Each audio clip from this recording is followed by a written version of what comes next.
Well, hi, everybody. I'm Kevin Rudd. I'm President and CEO of the Asia Society. Welcome to our series of conversations about Asian Americans building America. We call it ABBA. Slightly different spelling, but we're trying to sing from the same song sheet as well. We're speaking with people from vastly different backgrounds across this great country, Asian Americans who are making a huge impact in building the country. Today, we're joined by Brooklyn-based artist Ken Tam. Ken recently spoke at our Asia Society event, Asia Society at the Movies, on who killed Vincent Chin. So, Ken, welcome to our series on Asian Americans building America. Thank you for having me, Kevin. That's good. Now, tell me, in the New York Times recently, you wrote that you started recording incidents of anti-Asian hate on a Google spreadsheet. Now, I know that particular project has come to an end, but what sort of patterns were you beginning to observe in terms of the incidence and nature of anti-Asian hate in the United States and New York? I'm not sure if there were necessarily patterns, more so that I was seeing, at least from information that was being shared, incidents happening in any kind of public space, any ranging from the parking lots of grocery stores to inside grocery stores themselves. But in situations where one would not normally expect to be confronted with these kinds of antagonisms, let's say, even from the most sort of passing or innocent kind of situation involving strangers could result in something much more sinister.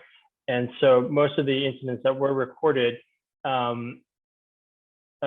happened in these very sort of everyday spaces, let's say, in the public where people were not expecting to be harassed or targeted. But aside from that, the kinds of incidents that were reported and the sort of the severity of them, there was a huge range. And it's really hard to sort of like pinpoint exactly what larger patterns could be drawn from them. So you're an artist. You work in an interdisciplinary field. You look at a range of different artistic media. In terms of the impact of this, that is anti-Asian hate crimes or harassment or the rest, plus your general experiences of what's been accentuated during the pandemic, how has that affected your own creativity and your own creative product? And what do you see as happening on the part of the creative community in New York, particularly among Asian Americans, as they respond to this? Is it finding its way through to their work? That's hard to say. I think that, certainly there were certain strains in my work already preceding the pandemic, preceding all these incidents that I was investigating that looked at certain ideas about Asian American identity. And because of what's happened recently, I think those strains have gotten perhaps more attention or have been more foregrounded. I'm certainly noticing that other artists whose work does primarily deal with this subject matter has gotten a lot more attention. So perhaps it's more about what kinds of conversations people are finding most urgent, and who do we want to uplift in terms of the work that they've been doing.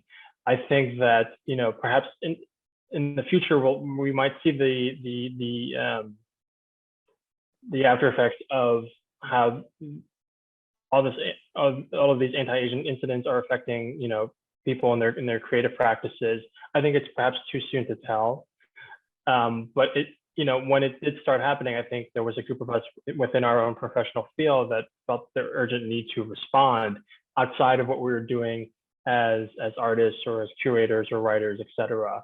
There was a strong desire to do something to respond right away that perhaps was not necessarily a creative act, but one that could leverage whatever, let's say, professional capital we had in order to draw attention to these incidents that was not getting much attention, back in March of last year, when these things started to happen, even before the lockdowns were put in place in the United States.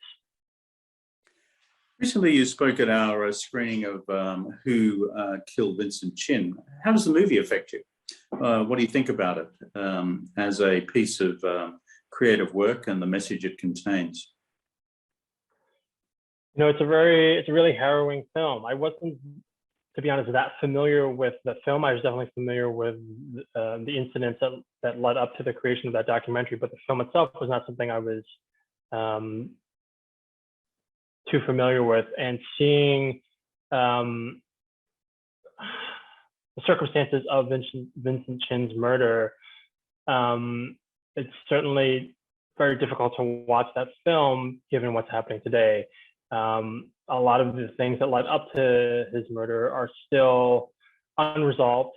There are still so many parallels with what's happening in the present moment. Certainly the murders that happened in Atlanta, in March of this year resonate strongly. They're very different in their circumstances, but they still speak to the way in which Asian Americans continue to be targeted and racialized in this country in ways that, I think most people do not really understand and are not comfortable really talking about. That's one of the reasons why we're doing this series, is to make people feel comfortable talking about it. That's why white guys like me are interviewing a whole bunch of Asian Americans to normalize this conversation, as opposed to seeing it as a taboo subject. The reality is, it's a reality, and therefore part of dealing with the reality is to talk about it and to work our way through it. And also, through these sort of conversations, to give an insight into the terrific stuff which the Asian American community is doing to build the country, which, a bunch of white folks in the US don't seem to be faintly aware of. Anyway, this is an interview with you, not an interview with me, but that's why we're doing what we're doing. Tell me, on the question of identity, which you just touched on, Ken, you're proud to be an American, you're proud to be an Asian American. What's your own sense of identity? I'm pretty interested. I think identity is something that we are constantly negotiating. It's not static. It's something that, I think each of us carries multiple identities, and we sort of display them or perform them in at different moments in our lives, depending on who we're with. We might have a slightly different version that we let people see when we're, around our families, for example, around our friends, around our coworkers.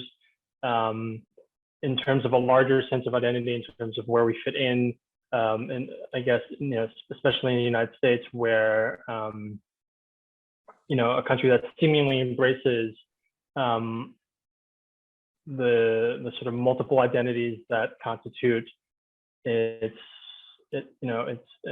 own identity, it becomes more complicated. I'm certainly a product of this country. I see myself as just thoroughly American, for better or worse, in the sense that I've never lived anywhere else, so I couldn't own any other identity. But yet at the same time, I realize that the views that I have and the way in which I understand myself perhaps is quite different, even amongst other Asian Americans, even amongst other Chinese Americans, which which I identify as. I think that even the term Asian American is a really complicated one. It's not something that you can even easily define or spell. It doesn't. It's not something that has very discrete boundaries. And I think that's one of the interesting things about this term. It's one that is based on a coalition of different groups coming together for the simple fact that we are in this country, and our cultures overlap in certain ways, and because of that, we are constantly building that identity. Right? I think that's what's interesting about it. It's not something that we can take for granted or that we receive already fully formed. We're constantly redefining that and trying to figure out for ourselves what that even means. And so I find myself doing that quite often in the conversations I have with other Asian Americans, particularly in the arts, where I spend most of my time, if not all of my time. And that conversation is very different with other groups of Asian Americans. And so it's a very broad, complex, perhaps even contradictory identity that is constantly being updated. Second last question. What are you working on now? What's lighting up your lights? What's your main creative project right now? Well, I'm actually I'm not working on anything new necessarily. I'm exhibiting a body of work that I had started before the pandemic, and that actually does touch upon certain issues of Asian American identity, Asian American masculinity, mythologies of the West, of the American West. And this is a video installation that I had conceived of well before COVID, but that, because of its themes now, has a particular kind of urgency to it, I guess. So it started, the exhibition was commissioned by the Queens Museum here in New York, and it's traveled elsewhere now, and continue to actually enlarge that body of work. So that's kind of where I'm at right now. That's good. Last question. If you were talking to other young Asian Americans today, Chinese Americans, by the way, in Australia, we don't use the term Asian Australians, we use the term Chinese Australians. For the simple reason, the concept of Asia is too, as it were, culturally and ethnically diverse, complex in our country, that it doesn't naturally work as a term. But be that as it may, given your experience and given what you work on, what do you think is the most practical thing that Asian Americans and young Asian Americans and young Asian American artists can now do to help roll back the tide of this anti-Asian American hatred that we've seen in recent times? I think that if we're speaking specifically about young people, I think they have a lot of agency to create change,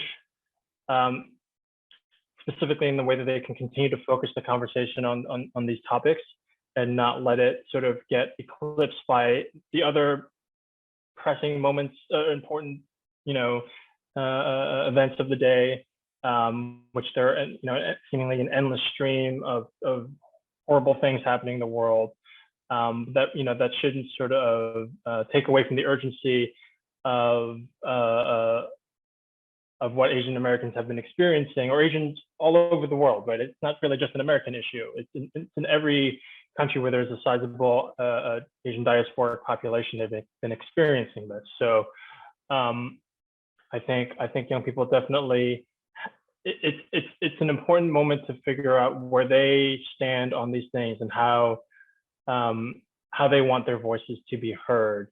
Because it's so easy. There's so many outlets for them to express themselves. Perhaps there are too many, maybe it's too easy. But I think that can be something that can be wielded for positive social change. And I encourage people to do that, to seek out those platforms and to make themselves heard. Ken Tam, thank you so much for being with us today. We appreciate your creativity, your artistic talents, and for doing what you've been doing to bring these communities together in New York and across the country. My name's Kevin Rudd. I'm from the Asia Society, and thank you very much for joining us. Thank you, Kevin. Thank you, everyone.